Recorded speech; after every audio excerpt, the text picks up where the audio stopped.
mate has worked to the disadvantage of one party, but has not significantly, as would have been expected yet, incrementally increased the popularity of another party. So Raila has maintained at 42%, which means that he's now leading, and Ruto has gone down from 42% to 38% since the mentioning of running mate. Okay? Because we have done this survey across the 47 counties, we have the luxury today to tell you who is leading in which counties, and which counties will be swing counties, and who is basically not going to get much in specific counties. So indeed, those are some of the things that I'm going to mention to you right now. So if we look at Raila with his 42%, and we assume that 95% of Kenyans are going to vote, which is near 100, 22.2 odd million voters, then that translates for him to 9.3 million votes today. He will be leading in 20 counties, and indeed he would have 25% popularity in 37 of the 47 counties. Let me read out the counties where Raila would be leading before I go to the regions specifically and read them out to you. So, as I've mentioned, 42% for him, it translates to 9.3 million votes. He will lead in 20 counties, and it is as follows. At the coast, Raila would be leading in Mombasa, he would be leading in Kilifi, he would be leading in Taita Taveta.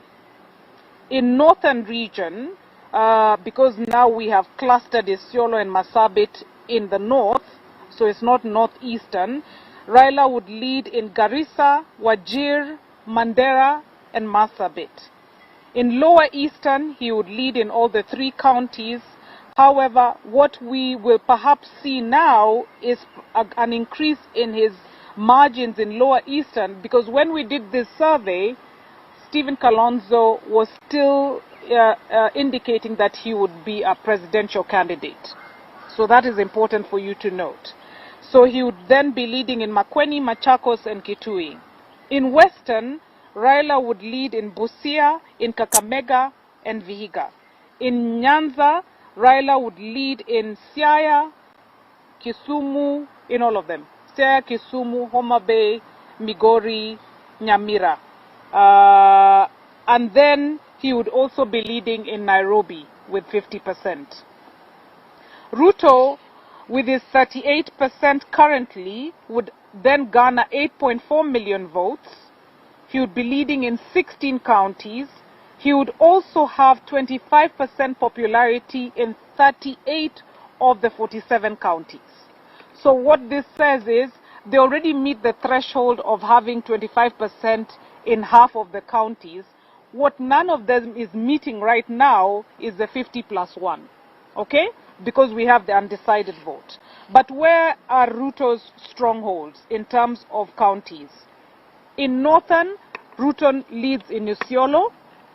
In mountain region, he leads in all.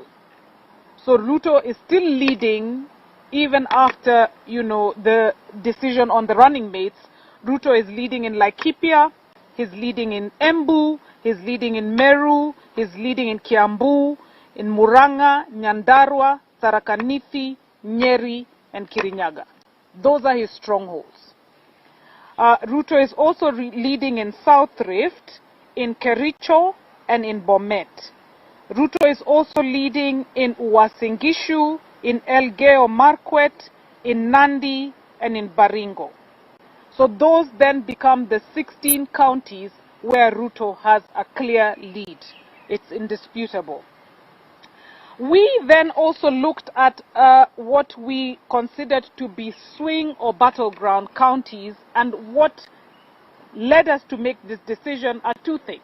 One is that the percentages in terms of popularity in those counties was either similar, so both of them were getting the same percentage, or the difference in percentage was less than 10%, and we knew the dynamics that were taking place in some of those counties. Okay?